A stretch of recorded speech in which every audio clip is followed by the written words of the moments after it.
A picnic is an excursion at which a meal is eaten outdoors, ideally taking place in a scenic landscape such as a park, beside a lake or with an interesting view, and possibly at a public event such as before an open-air theater performance, and usually in summer. Descriptions of picnics show that the idea of a meal that was jointly contributed and was enjoyed out of doors was essential to a picnic from the early 19th century. Picnics are often family-oriented but can also be an intimate occasion between two people or a large get-together such as company picnics and church picnics. It is also sometimes combined with a cookout, usually a form of barbecue, either grilling, braising, baking, or a combination of all of the above. On romantic and family picnics, a picnic basket and a blanket are usually brought along. Outdoor games or some other form of entertainment are common at large picnics. In established public parks, a picnic area generally includes picnic tables and possibly other items related to eating outdoors, such as built-in grills,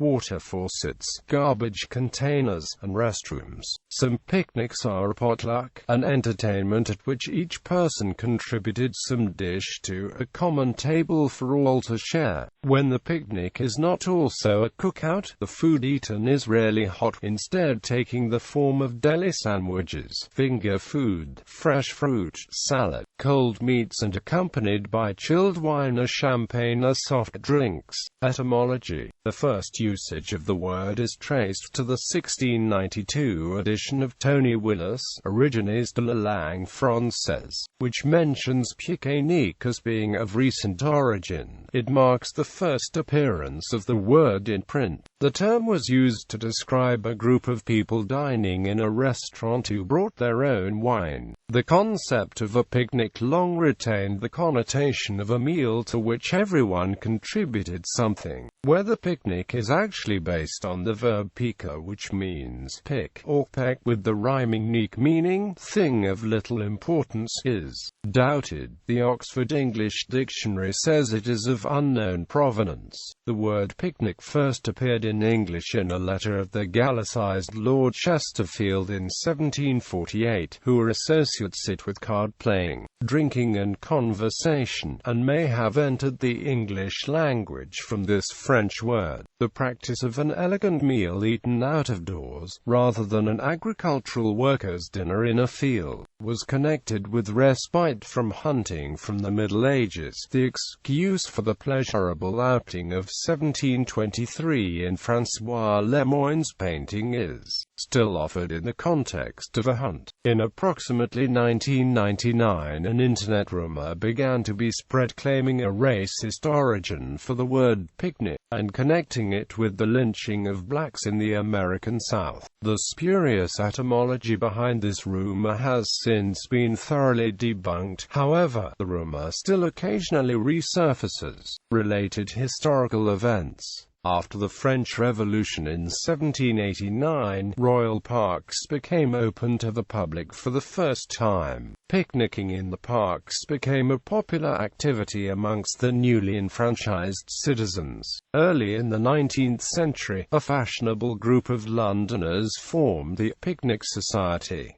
Members met in the Pantheon on Oxford Street. Each member was expected to provide a share of the entertainment and of the refreshments, with no one particular host. Interest in the society waned in the 1850s as the founders died. For the 1830s, romantic American landscape painting of spectacular scenery often included a group of picnickers in the foreground. An early American illustration of the picnic is Thomas Cole's The Picnic of 1846. In it, a guitarist serenades the genteel social group in the Hudson River Valley with the Catskills visible in the distance.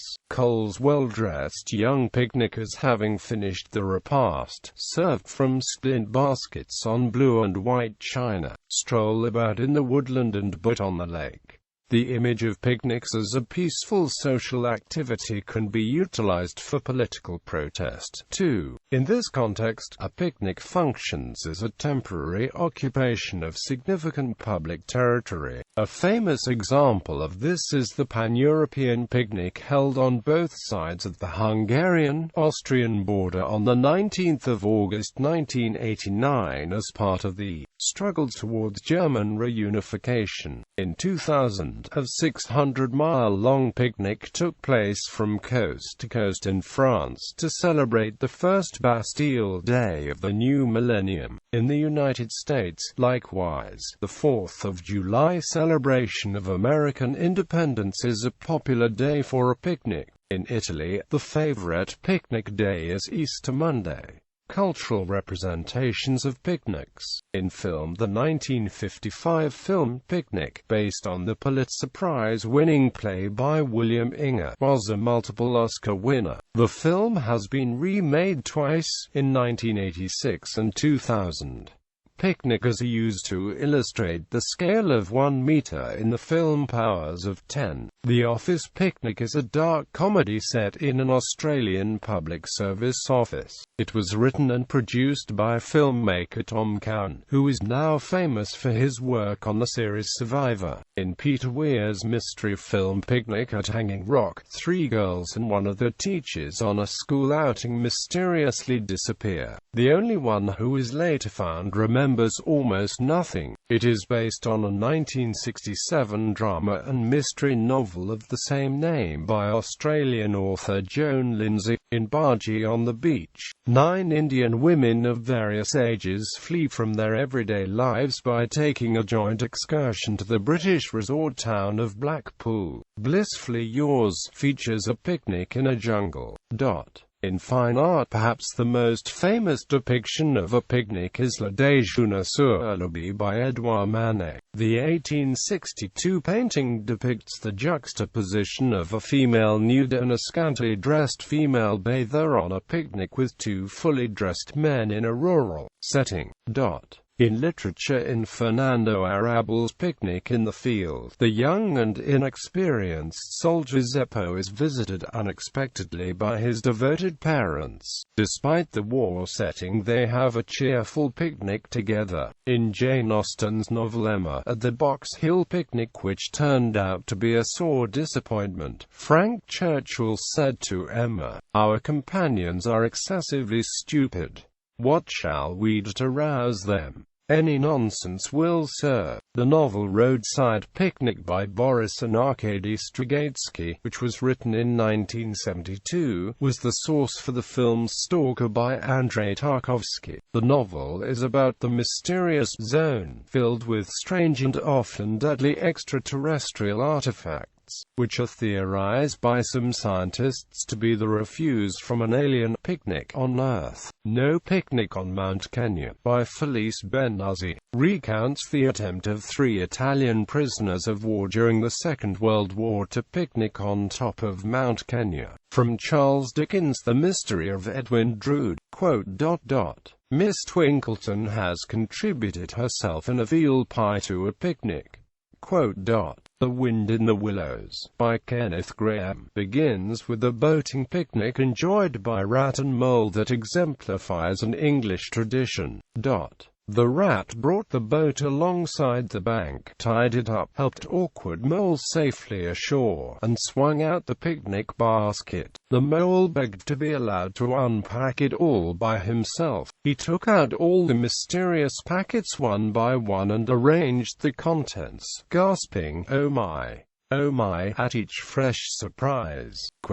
In music in 1906, the British composer John William Bratton wrote a musical piece originally titled The Teddy Bear Two-Step. It became popular in a 1908 instrumental version renamed Teddy Bear's Picnic, performed by the Arthur Pryor Band. The song regained prominence in 1932 when the Irish lyricist Jimmy Kennedy added words, and it was recorded by the then popular Henry Hall featuring the Val Rosing as lead vocalist. which went on to sell 1 million copies. The Teddy Bear's Picnic resurfaced again in the late 1940s and early 1950s when it was used as the theme song for the Big John and Sparky children's radio show. This perennial favorite has appeared on many children's recordings ever since, and is the theme song for the AHL's Hershey Bears Hockey Club. Lyrics and audio from the BBC. Stone Soul Picnic, by Laura Nyro, was a major hit for the group The Fifth Dimension. Malcolm's X-Ray Picnic was a moderate hit for the indie pop group Number 1 Cut. Roxette's June Afternoon depicts images of people having fun and eating on a park during a warm June day. Gallery